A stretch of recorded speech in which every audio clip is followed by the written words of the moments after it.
5 seconds to go.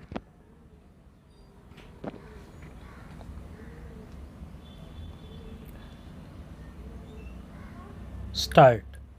This assembly decided last year, almost unanimously, I think, in favor of general widespread disarmament. The great nations of the world have committed themselves to it.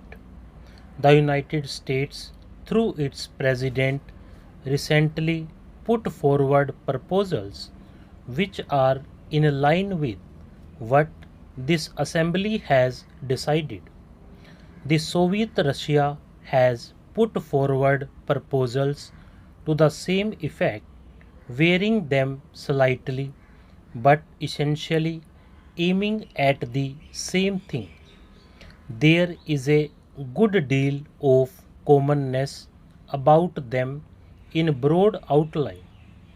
If that is so, why should we not grasp this opportunity and remove the fear and terror from people's minds and devote our energies and resources to the advancement of the world? This major and outstanding question must be dealt with speedily, and the great countries, especially those which have the greatest responsibility, should address themselves again and again to the consideration of this problem together through negotiations to reach agreements. Such agreements cannot be merely agreements between some countries, however great. These must represent all the members of the United Nations. But I do think that it is better for a few countries to deal with this problem to begin with.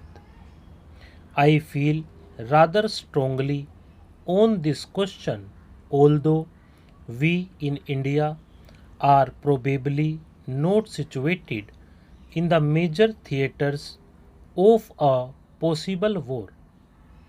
Everything that man has striven for in the past thousands of years is at stake today. While I feel as strongly as possible about the freedom of the colonial countries and other dependent people, I do think that the biggest question today is the question of war and peace and disarmament.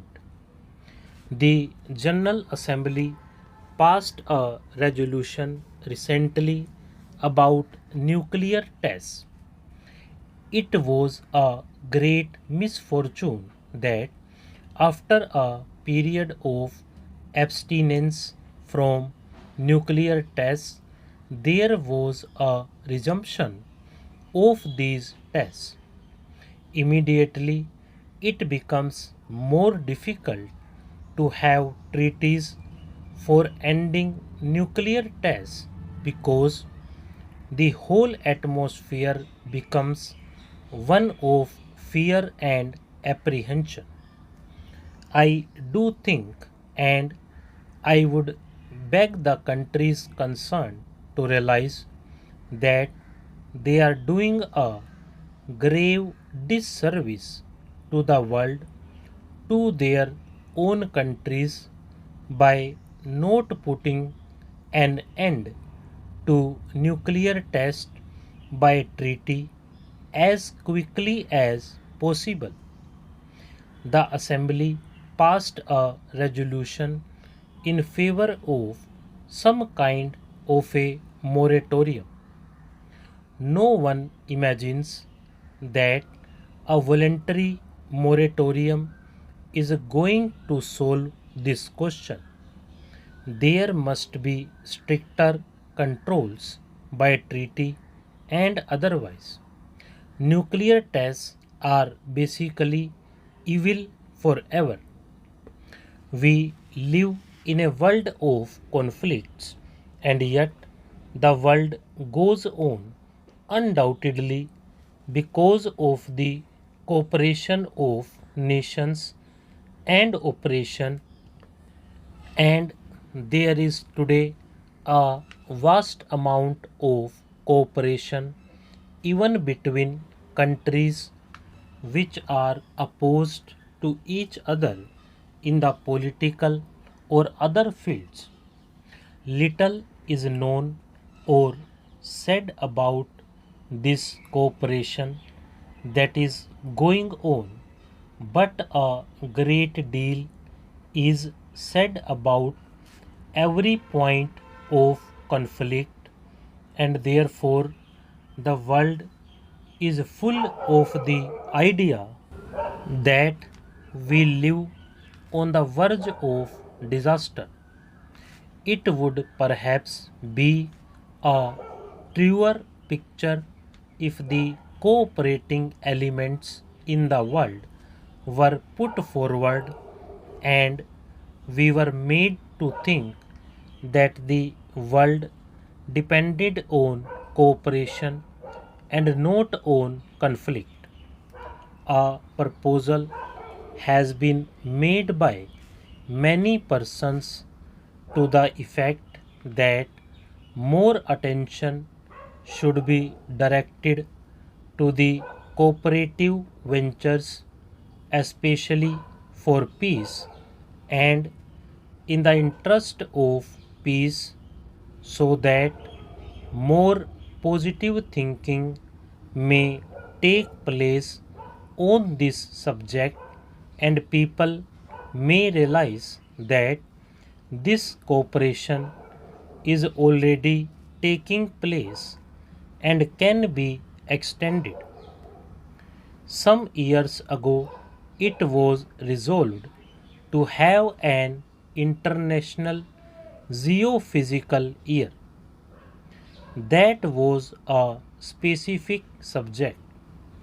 However, it has been suggested that perhaps this assembly might resolve to call upon all countries of the world to devote a year to the furtherance of cooperative activities in political, cultural, and the many other fields, not to mere speeches about peace, that perhaps will direct some of our energy and some of our thinking to this idea of cooperation, which will create an atmosphere helpful for solving the problems more easily.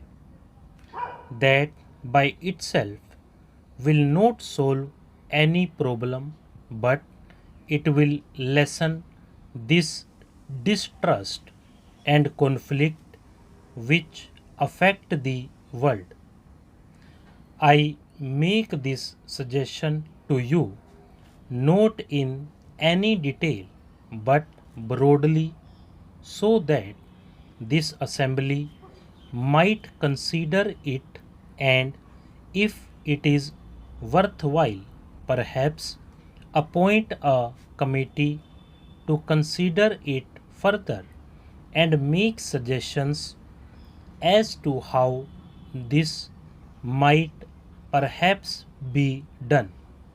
The great men of the world have been those who have fought hatred and violence, and not those who have encouraged it. We have arrived at the stage when, even in some worthwhile cause, hatred and violence have to be checked. This requires a new way of thinking, a new development of humanity. Possibly, we are going through that process, and this very crisis will wake up the mind of man and direct it to this new way of thinking. What shall it profit the world if it conquers the material ills and then commits suicide because it has not controlled its own mind? Stop.